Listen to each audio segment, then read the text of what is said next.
Hello students, नमस्ते। कैसे हैं आप सब? आशा करता हूँ आप सब अच्छे होंगे। मैंने प्रीवियस वीडियो में आप लोगों को बताया था केमिकल रिएक्शन के बारे में कि किसको कहते हैं केमिकल रिएक्शन और टाइप्स ऑफ केमिकल रिएक्शन। आज हम लोग उसी के डिटेल में जाएंगे। मैं हूँ एस कुमार सर और मैं आपको पढ़ा रहा हूँ chemistry chapter 1 chemical reaction and equations, जिसमें आज का हमारा टॉपिक है टाइप्स ऑफ केमिकल रिएक्शन। मैंने पहले वीडियो में बताया था कि आखिर ये जो बहुत सारे टाइप्स में कुछ मैंने हिंट दिया था आप लोगों को, combination reactions, decomposition reaction, displacement reaction और डबल डिस्प्लेसमेंट रिएक्शन। आज हम लोग इन सारे रिएक्शन के डिटेल में जाएंगे। सबसे पहला रिएक्शन है हमारा कॉम्बिनेशन रिएक्शन, और मैंने आपको बताया भी था इसका डिफाइन किया आखिर किसको कहेंगे हम लोग कॉम्बिनेशन रिएक्शन। कॉम्बिनेशन रिएक्शन जिसमें मैंने आपको बताया था जब दो या दो से अधिक एलिमेंट कंबाइन होकर के एक प्रोडक्ट का फॉर्मेशन करते हैं। When two or more than two elements combine to form a product is called combination reaction। अगर आप लोग अपने नोटबुक में लिखना चाहें तो आप लोग लिख सकते हैं two elements or compounds combine to form a new compounds। Two elements or compounds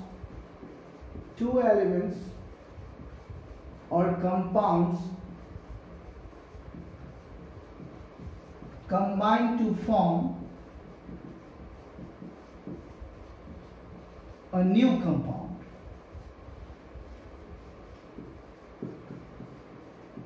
is called combination reaction। क्या कहेंगे इसको हम लोग? Combination reaction. ये कॉम्बिनेशन रिएक्शन का डिफाइन है और इसको आप अपने तरीके से भी कह सकते हो। ये एक जनरल तरीका में मैंने बताया है आपको कि जब दो या दो से अधिक जब दो एलिमेंट या कंपाउंड आपस में जुड़ करके एक नया कंपाउंड का फॉर्मेशन करते हैं उसको हम लोग क्या कहते हैं? Combination reaction. इसको आप अपने लैंग्वेज में भी कन्वर्ट करके बता सकते हो। कंसेप्ट खाली क्लियर होना चाहिए।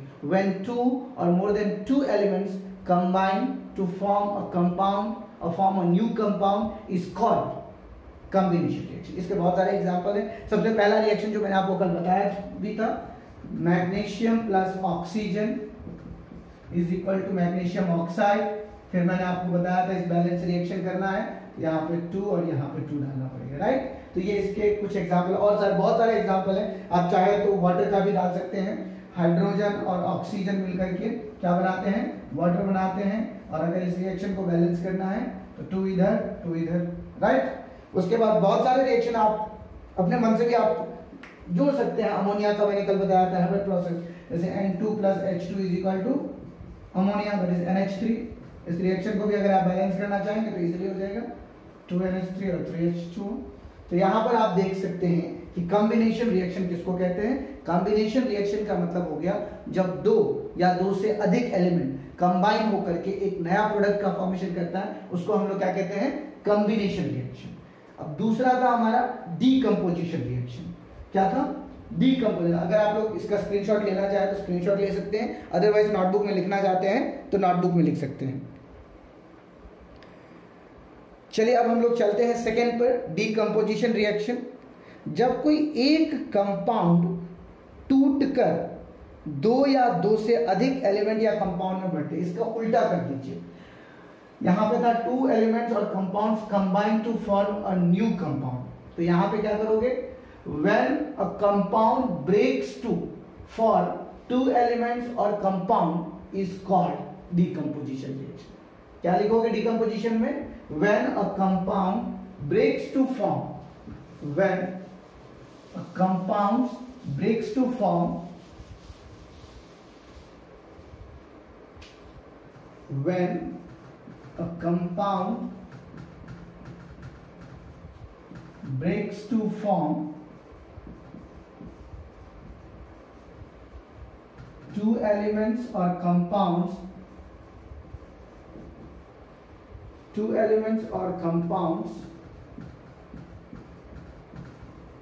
is called decomposition reaction।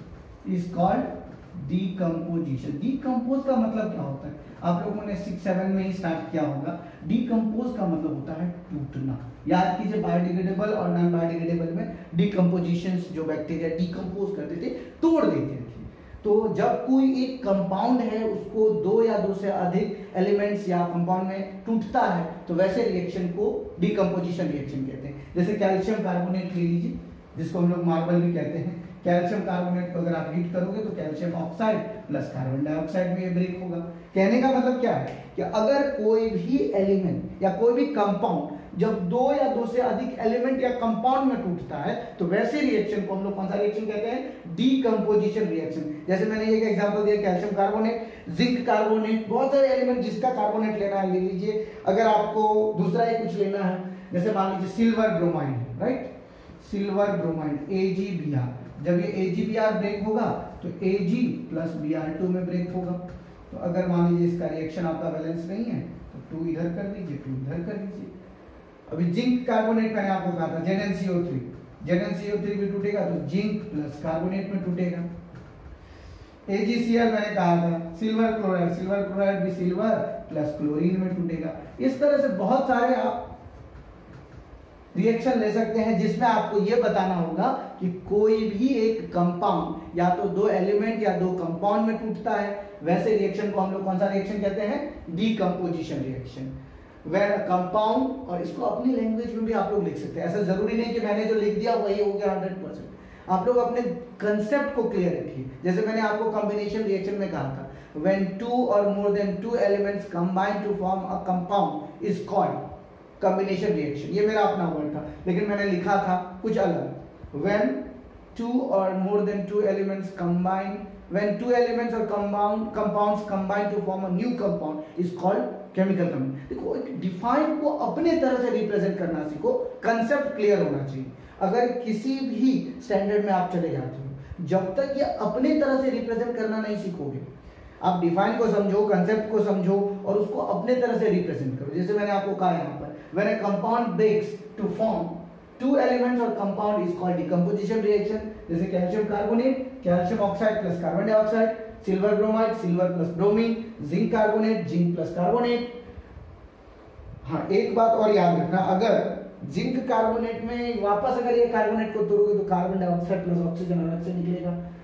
Silver chloride, silver plus chlorine. अगर आप लोग चाहें तो इसका स्क्रीनशॉट ले सकते हैं, अदरवाइज अपने नोटबुक में आप लोग इसको लिख सकते हो। फिर हम लोग बढ़ेंगे आगे। आगे जो तीसरा है हमारा डिस्प्लेसमेंट रिएक्शन, ये बहुत ही मजेदार रिएक्शन है। डिस्प्लेसमेंट रिएक्शन क्या होता है? More reactive elements displaces less reactive elements. More reactive elements displaces less reactive elements. More reactive elements displaces less reactive elements. More reactive elements displaces less reactive elements.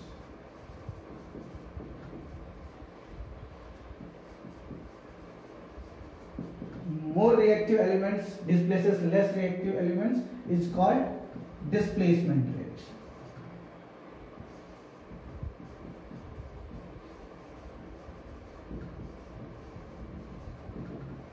जैसे मान लीजिए अगर कोई element है जो कंपाउंड के फॉर्म में है और उसके सामने लेस रिएक्टिव एलिमेंट है, जैसे मान लीजिए जिंक की बात करें और हाइड्रोक्लोरिक एसिड की बात करें, मान लीजिए ये जो है हाइड्रोजन जिंक से लेस रिएक्टिव है, तो ये जिंक जो है डायरेक्टली जिंक क्लोराइड बना देगा और हाइड्रोजन को अलग कर देगा।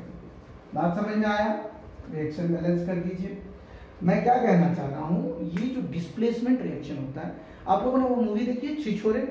छिछोरे मूवी में क्या दिखाता है कि अगर जो ज्यादा टैलेंटेड है उसको अपने टीम में ले लो, चाहे वो किसी भी ब्लॉक में रहता हो लेकिन टैलेंटेड है तो उसको अपने टीम में ले लो। उसी को कहते हैं डिस्प्लेस करना। अगर मान लीजिए होता है कभी कभी देखना कि बहुत सारे एक ग्रुप होता है जिसमें बहुत इंटेलिजेंट स्टूडेंट होते हैं और एक ग्रुप होता है जो डल होता है। वो डल में किसी एक बच्चे का दिमाग बहुत शार्प होता है, तो क्या करते हैं उस शार्प बच्चे को हम लोग फिर इंटेलिजेंट ग्रुप में ले लेते हैं, क्या करते हैं उसको डिस्प्लेस करते हैं। तो वैसे यहाँ पर है, जब कोई ज्यादा रिएक्टिव एलिमेंट किसी कंपाउंड के कांटेक्ट में आएगा तो वो उस एलिमेंट को डिस्प्लेस कर देगा, और डिस्प्लेस कर देगा तो जिंक प्लस हाइड्रोक्लोरिक एसिड को हम रिएक्शन करेंगे तो जिंक क्लोराइड और हाइड्रोजन गैस होगा। इस तरह से बहुत सारे रिएक्शन है, जैसे मान लो सिल्वर नाइट्रेट को पोटेशियम ब्रोमाइड के साथ रिएक्शन करो, सिल्वर नाइट्रेट AgNO3 को अगर तुम पोटेशियम ब्रोमाइड KBr के साथ रिएक्शन करो तो पोटेशियम हाईली रिएक्टिव एलिमेंट है, तो ये सीधा सीधी क्या हो जाएगा, पोटेशियम नाइट्रेट बना देगा और silver bromide plus potassium nitrate. याद रखना, जो हाईली रिएक्टिव एलिमेंट्स है वो हाईली रिएक्टिव एलिमेंट्स किसी भी कंपाउंड के साथ इजीली रिएक्ट करके वो उसको डिस्प्लेस कर देगा। सिल्वर नाइट्रेट को सोडियम क्लोराइड के साथ करोगे तो क्या बनेगा बताओ, सिल्वर नाइट्रेट AgNO3 को जैसे KBr के साथ किया वैसे मान लो सोडियम क्लोराइड के साथ करेंगे तो क्या होगा, ये डायरेक्टली क्या बना देगा हमारा सोडियम नाइट्रेट और silver chloride AgCl plus sodium nitrate NaNO3। तो इस तरह का जो रिएक्शन होता है उसको हम लोग कौन सा रिएक्शन कहते हैं, डिस्प्लेसमेंट रिएक्शन। अभी हमने क्या सब सीखा, combination reaction, decomposition reaction, displacement reaction. अब जो हम लोग सीखने वाले हैं उसका नाम है डबल डिस्प्लेसमेंट। ये जो दो रिएक्शन मैं आपको बता रहा हूं, इधर तक मैंने आपको सिर्फ एग्जांपल दिया था डिस्प्लेसमेंट का, लेकिन ये दोनों जो मैं एग्जांपल दिया हूं आपको ये डबल डिस्प्लेसमेंट है। डबल डिस्प्लेसमेंट का मतलब क्या होता है, अदला बदली। रिएक्टिव तो होना ही चाहिए बट वो दोनों आयंस आपस में, ये सिर्फ जो रिएक्शन है यही सिर्फ डिस्प्लेसमेंट। आप पूछोगे सर डिस्प्लेसमेंट रिएक्शन का आपने एक ही रिएक्शन दिया, एक दो और दीजिए तो इजीली है, जैसे कॉपर सिल्वर नाइट्रेट, ये रिएक्शन याद रखना, ये हमारा डबल डिस्प्लेसमेंट रिएक्शन है। डबल डिस्प्लेसमेंट रिएक्शन का मतलब हो गया to compounds exchange there ions to form new compound. Two compounds exchange their ion to form new compounds is called double displacement reaction. ये हमारा डबल डिस्प्लेसमेंट का reaction है। जैसे कॉपर है, मान लो कॉपर क्लोराइड है CuCl2 प्लस आयरन है, तो आयरन कॉपर से मोर रिएक्टिव है तो क्या बन जाएगा, ferric chloride ferrous chloride FeCl2 plus copper को बाहर कर देंगे। तो ये हमारा डिस्प्लेसमेंट रिएक्शन। ये कौन सा रिएक्शन है, डिस्प्लेसमेंट रिएक्शन। Displacement reaction. और ये जो रिएक्शन है हमारा, ये दोनों रिएक्शन है हमारा डबल डिस्प्लेसमेंट रिएक्शन।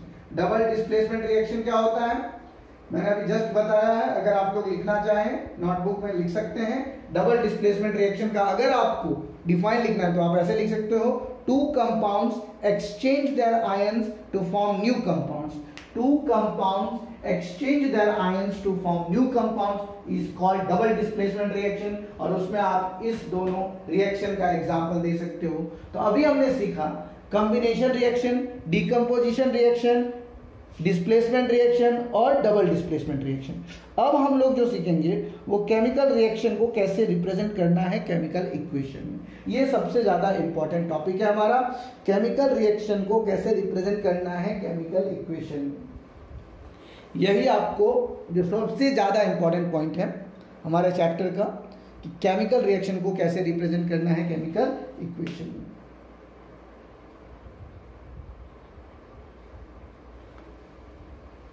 चलिए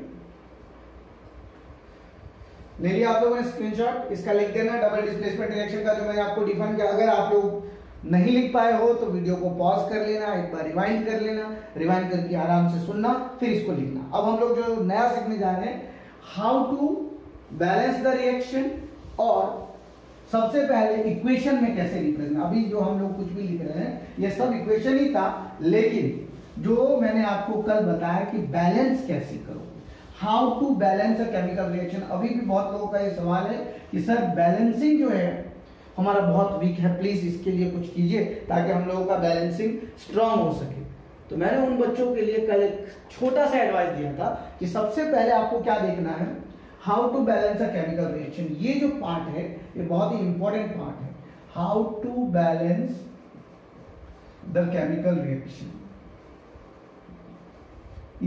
रिएक्शन या इक्वेशन, इक्वेशन किसको कहते हो, 9th में आपने पढ़ा, 9th स्टैंडर्ड में पढ़ा होगा, टू लीनियर इक्वेशन या variable in one linear equation. Equation का मतलब होता है न्यूमेरिक में रिप्रेजेंट करना। वैसे ही अगर जो भी कंपाउंड है उसके वर्ड को अगर हम लोग फॉर्मूला में रिप्रेजेंट कर देते हैं तो वैसे इक्वेशन को, वैसे रिएक्शन को केमिकल इक्वेशन कहते हैं। केमिकल रिएक्शन क्या हो गया, उसमें नाम लिखोगे, sodium chloride plus silver bromide gives sodium bromide plus silver chloride. ये जो वर्ड में लिख रहे हो वो रिएक्शन हो गया, और जो आप फॉर्मूला में लिख रहे हो वो इक्वेशन हो गया। Got it? What is chemical reaction and chemical equation? Chemical reaction can be represented in the word and numerous means, उसको आप सीधा सीधी समझो कि आप वहां पे वैलेंसी वगैरह कुछ मगजमारी नहीं, वहां पे सीधा सीधे आपको क्या रिप्रेजेंट करना है, वर्ड रिप्रेजेंट करना है। वर्ड रिप्रेजेंट कर दिया, वर्डिक केमिकल रिएक्शन। और मेनली रिएक्शन जो होता है वो केमिकल इक्वेशन होता है। केमिकल इक्वेशन कहने का मतलब उसको फॉर्मूला को हमें लिखना है, और फॉर्मूला को लिखने के बाद उसको बैलेंस करना है। यही हमारा टॉपिक है, how to balance the chemical reaction. कल मैंने आपको बताया दो तरह के जनरली, अनबैलेंस्ड और बैलेंस। अनबैलेंस का दूसरा नाम स्केलेटन रिएक्शन भी है। कौन सा रिएक्शन? Skeleton reaction. अगर आप लोगों के पास क्लास 10 एनसीईआरटी टेक्स्ट बुक नहीं होगा तो मैं इस वीडियो के नीचे में एक डिस्क्रिप्टिव में आप लोगों को लिंक दूंगा, उस लिंक पे क्लिक करना, वो डायरेक्टली हर स्टैंडर्ड का एनसीईआरटी टेक्स्ट बुक आप उससे डाउनलोड इजीली कर सकते हो। जो चैप्टर डाउनलोड करना है वो चैप्टर का पीडीएफ आपको मिल जाएगा। अगर आपके पास है NCERT textbook then well very good, अगर नहीं है तो डिस्क्रिप्टिव में जाकर के चेक करना, और वहां पे जो लिंक दिया होगा उस लिंक पे टच करके क्लास 10 साइंस बुक डालना और उसको क्लास साइंस 10 का चैप्टर 1 पीडीएफ डाउनलोड कर लेना। अब आ जाओ, how to balance the chemical reaction. कैसे बैलेंस करोगे केमिकल रिएक्शन को? किसी भी केमिकल रिएक्शन को बैलेंस करने के लिए मैंने बताया दो साइड होता है, एक होता है हमारा रिएक्टेंट साइड, रिएक्टेंट्स, और दूसरा होता है हमारा प्रोडक्ट साइड, राइट? इसमें दो या दो से अधिक भी हो सकता है, इधर भी दो या दो से अधिक भी हो सकता है, जो मैंने आपको बताया कल कि कॉम्बिनेशन रिएक्शन में इधर दो होगा उधर एक होगा, डिकम्पोजिशन में इधर एक होगा उधर दो होगा, डिस्प्लेसमेंट में क्या होगा, इधर दो होगा उधर दो होगा, डबल डिस्प्लेसमेंट में क्या होगा, इधर दो होगा उधर दो होगा। तो रिएक्शन में दोनों, इसलिए मैंने यहाँ पे रिएक्टेंट्स लिख दिया है और यहाँ पे प्रोडक्ट्स लिख दिया है। अब जो रिएक्टेंट्स है इसको हम लोग रिप्रेजेंट करते हैं लेफ्ट हैंड साइड से, और जो प्रोडक्ट्स है हमारा उसको हम लोग रिप्रेजेंट करते हैं राइट हैंड साइड से। अब इसमें क्या करना है, हमें देखना है जो भी एलिमेंट है हमारे रिएक्टेंट साइड में उसके नंबर ऑफ एटम्स। सबसे पहले name and number of atoms. Number of atoms reactant side का इक्वल होना चाहिए number of atoms product side. सबसे पहले मैंने क्या बताया आपको, सबसे पहले आपको देखना है number of atoms of reactants should be equal to number of atoms of products. कोई भी केमिकल रिएक्शन को बैलेंस करने का सबसे आसान तरीका दोनों साइड नंबर इक्वल करो। कोई भी केमिकल रिएक्शन तुम्हारे मन में हो, तुम वो केमिकल रिएक्शन को रिप्रेजेंट करना। हाँ, एक बात आप मुझसे पूछ सकते हो, सर ये जो केमिकल रिएक्शन है इसको कैसे लिखें, कैसे पता चलेगा, इसकी वैलेंसी क्या है, ये कंपाउंड फॉर्मेशन है? तो आप लोगों ने स्टैंडर्ड 9 में पढ़ा होगा। अगर आप लोगों ने स्टैंडर्ड 9 में नहीं पढ़ा है तो नो प्रॉब्लम, मैं आपको एक लिंक इसके नीचे में उसके लिए भी दूंगा, और वहां पे मैं लिख दूंगा फॉर्मेशन ऑफ कंपाउंड्स, ठीक है? उसको क्लिक करके आप लोग चेक करना कि कंपाउंड कैसे बनाया जाता है, केमिकल फॉर्मूले को कैसे लिखा जाता है। वो वीडियो भी देख लेना। वो वीडियो देखने के बाद वापस आ जाना यहाँ पर number of atoms of reactants. कोई भी नंबर जो होगा दोनों साइड आपका बराबर होना चाहिए, हर एक एटम्स का बराबर। जैसे मान लीजिए अभी मैंने आपको बताया था एक रिएक्शन कॉम्बिनेशन में hydrogen plus oxygen is equal to water. ये मेरा रिएक्टेंट साइड है, ये मेरा प्रोडक्ट साइड है। अब यहाँ पर रिएक्टेंट साइड में कौन कौन से एलिमेंट हैं? जैसे मान लो इसको हम लोग LHS डाल दिए थे और RHS डाल दिए थे, तो LHS का मतलब हो गया रिएक्टेंट्स और RHS का मतलब हो गया प्रोडक्ट्स। रिएक्टेंट्स में हमारा आइटम है हाइड्रोजन और ऑक्सीजन, इसमें हमारा 2 हाइड्रोजन है, इसमें हमारा 2 ऑक्सीजन है। राइट हैंड साइड में हाइड्रोजन और ऑक्सीजन, इस साइड हमारा 2 हाइड्रोजन 1 ऑक्सीजन। तो अब हमको इसको 2 करना है। ऐसा मत सोचना कि इधर भी हम लोग O2 कर देंगे तो बैलेंस नहीं। इसीलिए मैंने कहा कि सबसे पहले तुम्हें कंपाउंड्स का फॉर्मूला लिखने आना चाहिए, और वो फॉर्मूला लिखने के लिए तुम्हें वो जो मैं नीचे में लिंक दूंगा उस पर क्लिक करना, how to do formation of compound, तभी जाकर के समझ में आएगा। इसीलिए उस लिंक पे क्लिक करके पहले वीडियो देख लेना, ध्यान से समझ लेना कि कंपाउंड्स का फॉर्मेशन कैसे होता है। अगर वो वीडियो देख लिया तो फिर यहाँ पे गलती से भी तुम O2 नहीं लिखोगे, H2O रहेगा। वहां पर तुम क्या करोगे, अगर यहाँ पे 2 है तो यहाँ पे तुम 2 डालोगे।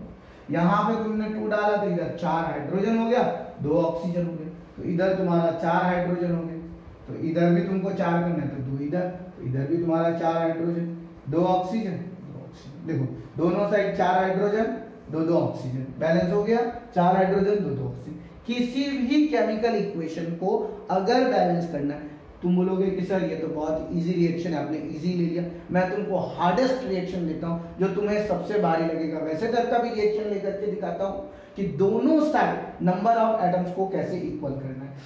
तुम्हारे दिमाग में कोई रिएक्शन हो तो मुझे कमेंट जरूर करना कि सर मुझे ये रिएक्शन बैलेंस नहीं हो रहा है, थोड़ा मुझे इस रिएक्शन को बैलेंस करके दीजिए, राइट। चलो मैं तुम्हें रिएक्शन के तौर पर एक अच्छा सा रिएक्शन देता हूं। इथेनॉल को जब हम लोग ऑक्सीडाइज करेंगे, इथेनॉल को ऑक्सीडाइज करेंगे तो हमारा ये इथानोइक एसिड बनेगा और वाटर बनेगा। ये तो रिएक्शन ऑलरेडी बैलेंस है। कुछ ऐसा रिएक्शन हो जो तुम्हारे लिए थोड़ा टफ लगे तुम लोगों को कि ये अनबैलेंस्ड रिएक्शन है। चलो कोई बात नहीं। अब मान लो जैसे नाइट्रिक एसिड है, HNO, ठीक है, और यहां पर सोडियम, ठीक है। ये नाइट्रिक एसिड को जब सोडियम के साथ रिएक्शन करोगे तो सोडियम नाइट्रेट बनेगा और हाइड्रोजन गैस रिलीज हो जाएगी, ठीक है। तो सबसे पहले कौन सा रिएक्शन है, ये रिएक्शन को देख के समझ जाओ कि सोडियम ने क्या किया है, नाइट्रेट को डिस्प्लेस कर लिया और अपने साथ कंपाउंड बना लिया। तो इस तरह के रिएक्शन को कौन सा रिएक्शन कहेंगे, डिस्प्लेसमेंट रिएक्शन। सोडियम नाइट्रेट जो है हमारा डिस्प्लेस करके बना है, इसलिए इस रिएक्शन को डिस्प्लेसमेंट रिएक्शन करेंगे। अब आ जाओ जो मेन टर्म है, how to balance the chemical reaction. अब देखो इधर हाइड्रोजन कितना है, लेफ्ट हैंड साइड में hydrogen 1, nitrogen 1, oxygen 3, sodium 1। Right hand side में सोडियम 1, नाइट्रोजन 1, ऑक्सीजन 3, हाइड्रोजन 2। बाकी सब तो बराबर है। देखो नाइट्रोजन 1 तो nitrogen 1, oxygen 3, oxygen 3, sodium 1, sodium, खाली हाइड्रोजन इधर 1 है, उधर 2। अब बोलोगे सर अब तो बहुत बड़ा परेशान, अगर हम यहां पर 2 कर देते हैं, राइट, अगर हमने यहाँ पे 2 किया तब तो पूरा का पूरा एलिमेंट इधर तो हाइड्रोजन चलो बैलेंस हो गया, लेकिन अब ये सोडियम, फिर तो ये इधर अगर 2 करते हैं तो चलो NO3 भी 2 हो गया, लेकिन इधर सोडियम 2 हो गया। देखो 3 जगह में, यहाँ पे भी 2, यहाँ पे भी 2, यहाँ पे भी 2। कैसे किया मैंने वो सबसे पहले समझो। इधर देख लो हाइड्रोजन नाइट्रिक एसिड था हमारा और सोडियम था, सोडियम नाइट्रेट प्लस हाइड्रोजन, उधर सिर्फ एक हाइड्रोजन खाली इंक्रीज हुआ था, सिर्फ एक हाइड्रोजन इंक्रीज हुआ था, मतलब 2 हाइड्रोजन हो गया था, इधर 1 हाइड्रोजन था, बाकी पूरा का पूरा रिएक्शन बैलेंस था। तो अब अगर मान लो यहाँ पे 2 हाइड्रोजन था, हमने क्या किया, यहाँ पे 2 डाले, क्योंकि H2 हम लोग नहीं लिख सकते। वो क्यों नहीं लिख सकते, इसलिए मैंने बोला कि वो नीचे जो लिंक दूंगा उसको जाकर के क्लिक करके देखना, उससे पता चल जाएगा कि कंपाउंड का फॉर्मेशन कैसे होता है। तो अगर तुम्हें ये पता चल गया कि आखिर ये मैंने 2 कर दिया, तो यहाँ पे 2 हाइड्रोजन, 2 नाइट्रोजन, 6 ऑक्सीजन, और यहाँ पे 1 सोडियम था तो इधर भी 2 सोडियम। अब यहाँ पे देख लो 2 सोडियम, 2 नाइट्रोजन, 6 ऑक्सीजन। तो ये दोनों साइड देखोगे, left hand side number of atoms of hydrogen, nitrogen, oxygen and sodium, and right hand side number of atoms of sodium, nitrogen, oxygen and hydrogen. If both the sides number of atoms are equal, then that is called balanced chemical reaction. और कभी कभी क्या होता है, कुछ reactions होते हैं जो नहीं बैलेंस होते, तो वैसे रिएक्शन को अनबैलेंस्ड केमिकल रिएक्शन कहेंगे। वैसे रिएक्शन को क्या कहेंगे, अनबैलेंस, या उसका दूसरा नाम स्केलेटन रिएक्शन है। दूसरा नाम क्या है, स्केलेटन रिएक्शन। अब जो हमारा टॉपिक है ऑक्सीडेशन एंड रिडक्शन, इसको चाहो तो तुम लोग स्क्रीनशॉट ले सकते हो, और स्क्रीनशॉट लेने के बाद हम लोग आगे बढ़ेंगे। ऑक्सीडेशन और रिडक्शन। अब जो हमारा तीसरा टॉपिक है ऑक्सीडेशन और रिडक्शन। ऑक्सीडेशन रिडक्शन किसको बोलते हैं, ऑक्सीडेशन का मतलब मैंने कल तुमको बताया था, किसी भी एलिमेंट को अगर ऑक्सीडाइज करोगे, मतलब एडिशन ऑफ हाइड्रोजन। याद रखना, ऑक्सीजन, ऑक्सीडेशन का मेन मतलब होता है एडिशन ऑफ ऑक्सीजन। क्या होता है, एडिशन ऑफ ऑक्सीजन, या फिर removal of hydrogen, removal of hydrogen. इन सब के अलावा एक जो मैंने तुमको वैलेंसी बताया था, उसी तरह ऑक्सीडेशन नंबर होता है, ऑक्सीडेशन स्टेट होता है। तो वो जो ऐड होता है, मतलब इलेक्ट्रॉनों की संख्या जो ऐड होती है, तो उधर से भी हम लोग ऐड, जैसे मान लो किसी भी एलिमेंट है, जैसे सोडियम है, राइट, नाइट्रोजन, तो इसका ऑक्सीडेशन स्टेट अभी 0 है, लेकिन अगर Na+ हो तो यहाँ पर रिमूवल ऑफ एक इलेक्ट्रॉन हट गया, इसके पास एक चार्ज आता है, तो ये मतलब यहाँ पर increasing in charge, increasing charge ions, increasing charge ion भी हमारा ऑक्सीडेशन है। अगर चलो देख लो, बोलो कि सर एक रिएक्शन करके दिखाओ, रिएक्शन करके दिखाता हूं। यहाँ पे कॉपर है, कॉपर को मैंने ऑक्सीजन के साथ रिएक्शन किया, Q+ ऑक्साइड बन गया। क्या बन गया? कौन सा रिएक्शन है पहले ये बताओ? Copper plus oxygen is equal to K+ oxide. तो ये हमारा कॉम्बिनेशन रिएक्शन। क्या हुआ? दो एलिमेंट कंबाइन करके एक कंपाउंड का फॉर्मेशन किया, कॉम्बिनेशन रिएक्शन। अब इस रिएक्शन में तुम देख लो, सबसे पहले तो इसको बैलेंस करो। बैलेंस कैसे करोगे? यहाँ पे 2 ऑक्सीजन है तो यहाँ पे भी 2 डालोगे, देखो। अभी जो ये है कॉपर, कॉपर 0 ऑक्सीडेशन स्टेट में, ऑक्सीजन भी 0 ऑक्सीडेशन स्टेट में, लेकिन यहां पर ऑक्सीजन -2 में है और कॉपर +2। बात समझ में आया? नहीं आया। चलो, कोई भी एलिमेंट जो जनरली लिखा जाता है, सीधे खाली एलिमेंट लिखते हैं, तो वो 0 उसका ऑक्सीडेशन स्टेट होता है, लेकिन उसके ऊपर जो चार्ज लिखा है, कोई भी कंपाउंड जो कंबाइन करता है, जैसे मैं सोडियम क्लोराइड की बात किया था तुम्हारे पास, सोडियम क्लोराइड देखो यहाँ पर Na+ Cl-, मतलब क्या हो गया? सोडियम के ऊपर भी एक चार्ज है और क्लोरीन के ऊपर भी एक चार्ज, तो यहाँ पर ये +1 है, ये -1 है, तो जो माइनस में जाएगा वो रिडक्शन, जो प्लस में गया वो ऑक्सीजन। प्लस का मतलब होता है रिमूवल ऑफ इलेक्ट्रॉन, याद रखना, और माइनस का मतलब होता है गेनिंग ऑफ इलेक्ट्रॉन। तो जो रिमूवल ऑफ इलेक्ट्रॉन होता है वो ऑक्सीडेशन, और जो रिमूवल ऑफ, जो गेनिंग ऑफ इलेक्ट्रॉन होता है वो रिडक्शन। तो यहाँ पर देख लो, कॉपर 0 था तो कॉपर +2 हो गया, मतलब रिमूवल ऑफ इलेक्ट्रॉन, तो यहाँ पर ये ऑक्सीडेशन हो गया। क्या हो गया? ऑक्सीडेशन। क्यों ऑक्सीडेशन? एक तो सबसे पहले कॉपर ऑक्सीडाइज हो गया, एडिशन ऑफ ऑक्सीजन हुआ, तो जनरली ऑक्सीडेशन। दूसरा मैंने बताया इंक्रीजिंग ऑफ चार्जिंग, ये 0 से +2 हो गया, तो ये अब ऑक्सीजन 0 से लेकर के -2 हो गया, तो इसमें तो गेनिंग ऑफ इलेक्ट्रॉन है और कम हुआ है, तो इसको कहेंगे हम लोग रिडक्शन। जिस तरह से, याद रखना, जिस तरह से ऑक्सीडेशन है उसी तरह से हमारा रिडक्शन भी है। रिडक्शन में क्या होता है? रिडक्शन में होता है addition of hydrogen, addition of hydrogen, removal of oxygen, removal of oxygen, और addition of hydrogen, removal of oxygen, और decreasing charge ion, decreasing charge ion. इसका भी एक रिएक्शन बता दें। तो सबसे पहले ये समझ गया, Cu + O2 = CuO। तो यहां पर कॉपर क्या हुआ है? कॉपर ऑक्सीडाइज हुआ है और कॉपर का ऑक्सीडेशन स्टेट भी इंक्रीज हुआ है। अब रिडक्शन की बात कर रहा हूं, जैसे मान लो सोडियम है और हाइड्रोजन है, सोडियम और हाइड्रोजन, ये मेरा ऑक्सीडेशन का रिएक्शन था। अब सोडियम और हाइड्रोजन, Na+H2 gives NaH। कौन सा रिएक्शन है ये पहले बता दो? कॉम्बिनेशन रिएक्शन है, sodium plus hydrogen gives sodium hydrate. तो अब देखो यहाँ पे हाइड्रोजन 2 है, तो इसको हमें बैलेंस करना है, 2 इधर डालेंगे तो इधर भी 2 हो गया। तो अब सबसे पहले देख लो, एडिशन ऑफ हाइड्रोजन हो गया, रिडक्शन। सोडियम का यहाँ पे 0 था, ये भी 0 था, सोडियम जाकर के +1 हो गया, हाइड्रोजन जाकर के -1 हो गया। तो ये जो है -1 हुआ, इसीलिए क्या हो गया? रिडक्शन हो गया। मैंने आपको जस्ट बताया रिडक्शन पहचानने के 3 तरीके, addition of hydrogen, removal of oxygen और डिक्रीजिंग चार्ज। लेकिन कोई कोई ऐसा रिएक्शन होता है जिसमें दोनों होते हैं, जैसे मैंने तुम्हें बताया, इधर देख लो, ऑक्सीडेशन भी है और रिडक्शन भी है। ऑक्सीडेशन भी है, सोडियम का ऑक्सीडाइज हुआ, हाइड्रोजन का रिडक्शन हुआ। तो ऐसा केमिकल रिएक्शन जिसमें ऑक्सीडेशन और रिडक्शन दोनों रहेगा, वैसे केमिकल रिएक्शन को रिडॉक्स रिएक्शन कहेंगे। रिडॉक्स का मतलब क्या हो गया? REDOX, कोई दवा नहीं है। रिडक्शन का RED है रेड, और ऑक्सीडेशन का OX है ऑक्स। तो इसीलिए ऐसे केमिकल रिएक्शन को क्या कहेंगे? Redox reaction. समझ में आया? Oxidation, reduction, redox reaction. अब सिर्फ और सिर्फ हमारा 2 टॉपिक बचा है, वो है कोरोजन और रेंसिडिटी। कोरोजन किसको कहते पता है?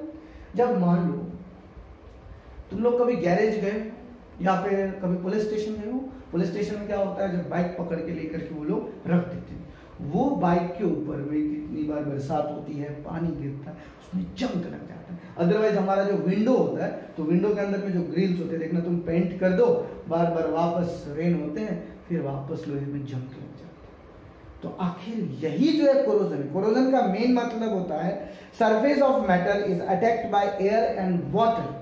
Surface of metal is attacked by air and water और other substances, especially that is called redox reaction और कोरोजन। उसमें भी रिडॉक्स रिएक्शन होता है। क्या होता है, जैसे मान लो आयरन है, आयरन को हवा के साथ रिएक्शन किया Fe+O2, तो ये हमें FeO, फेरस ऑक्साइड। अगर वापस ये फेरस ऑक्साइड को वाटर के साथ रिएक्शन करोगे तो फेरिक ऑक्साइड बनेगा Fe2O3 प्लस हाइड्रोजन बना। मतलब कहने का मतलब जब भी रिडॉक्स रिएक्शन होगा तो कोरोजन होगा। स्पेशली कोरोजन का मेन मतलब होता है जब भी कोई मेटल डिक्रीज होता है, मतलब वो अपनी प्रॉपर्टी लूज करने लगती है, मेटल के ऊपर में ऑक्सीडाइज या फिर रिडक्शन दोनों प्रोसेस चालू होने लगता है, तो वैसे प्रोसेस को हम लोग कोरोजन कहते हैं। When metal start decreasing their upper layer or when metal is attacked by water and air is called corrosion। समझ में आ गया? इसीलिए गैरेज में देखोगे बहुत दिनों का पड़ा हुआ कार एकदम जंग लग जाता है, वही पुलिस स्टेशन में पड़ा हुआ मोटर बाइक जंग लग जाता है बिकॉज ऑफ कोरोजन। और लास्ट टॉपिक है हमारा रेंसिडिटी। अभी देखना गर्मी का मौसम है, तो गर्मी के मौसम में हमारी मम्मी जो होती है वो बहुत ही नाप तोल के खाना बनाती है। क्यों? क्योंकि उन्हें पता है कि अगर सुबह का खाना शाम तक चला गया मतलब वो बासी हो जाए। बासी का मतलब क्या होता है, उसके अंदर में एसिड की मात्रा अधिक हो जाती है। एसिड की मात्रा अधिक हुई मतलब एसिडिटी ज्यादा हो गया, जिसको हम लोग रेंसिडिटी कहते हैं। रेंसिडिटी का define the spoilage of food by oxidation, it smells, taste changes, called rancidity. देखो याद रखना, जब भी कोई भोजन बनता है तो भोजन को अगर ज़्यादा देर तक रखोगे, अगर मान लो आज सवेरे का खाना है और कल मॉर्निंग तक उसके अंदर में देखना वो फूड स्पॉइल हो जाता है, बर्बाद हो जाता है। तो बहुत सारे ऐसे भी हैं कि फूड को प्रिजर्व करने के लिए हमारे पास रेफ्रिजरेटर होते हैं। देखना तुम्हारी मम्मी जब वो आटा का डफ जब बनाती है तो डफ बनाते समय अगर एक्स्ट्रा हो गया तो वो रेफ्रिजरेटर में रख देती है कि नाइट का मॉर्निंग में यूज़ करेंगे। तो प्रिवेंशन के भी इसके कुछ उपाय हैं जिसको हम लोग एयर या वाटर से कॉन्टेक्ट से बचा सकते हैं, या फिर एयर टाइट कंटेनर में डाल दो। जैसे तुम लोग चिप्स खाते होगे राइट, तो चिप्स के अंदर में नाइट्रोजन गैस भर देता है ताकि वो 6 महीना तक चल सके, 2 महीना तक चल सके, 30 दिन तक चल सके, ताकि उसके अंदर में प्रिजर्व करने की कुछ ना कुछ प्रोसेस होती है। जैसे हम लोगों का भी खाना कभी कभी क्या होता है, जैसे मान लो सवेरे का खाना है और शाम को खाना है तो उसको रेफ्रिजरेटर में, हाई आजकल तो बहुत सारे नए नए टेक्निकल्स आ गए हैं रेफ्रिजरेटर्स में भी, तो उस तरह से कर दोगे तो शाम तक तुम्हारा खाना बर्बाद नहीं होगा। अब ये चैप्टर में कुछ बचा नहीं, ये चैप्टर का पूरा ईच एंड एवरी टॉपिक को मैंने कवर किया है। पहला जो हमारा टॉपिक था जिसमें मैंने आपको प्रीवियस वीडियो में बताया था, इस वीडियो में स्पेशली याद रखना जो नीचे में मैं लिंक दूंगा उस लिंक से how to form a compound वो जरूर देख लेना, जिससे तुम्हें किसी भी रिएक्शन की वैलेंसी या केमिकल फॉर्मूला लिखने में कोई परेशानी नहीं होगी। हाउ टू बैलेंस, इस पूरे चैप्टर में याद रखना 3 ही चीजें ज्यादा इंपॉर्टेंट है। How to balance the chemical reaction, redox reaction और oxidation and reduction. That's all for today. I hope all of you have enjoyed this video. आप लोगों ने कुछ सीखा होगा, अगर सीखा होगा, अच्छा लगा होगा तो लाइक करना, सब्सक्राइब करना, अगर नहीं अच्छा लगा होगा तो प्लीज अपने डाउट को कमेंट बॉक्स में डालना, सर मुझे ये नहीं समझ में आया, ताकि मैं जब नेक्स्ट चैप्टर का वीडियो बनाऊंगा तो मुझे पता चलेगा कि मेरे बच्चे को ये समझ में नहीं आया तो मैं उसको एक्सप्लेन करूँ। That's all for today. Thank you very much.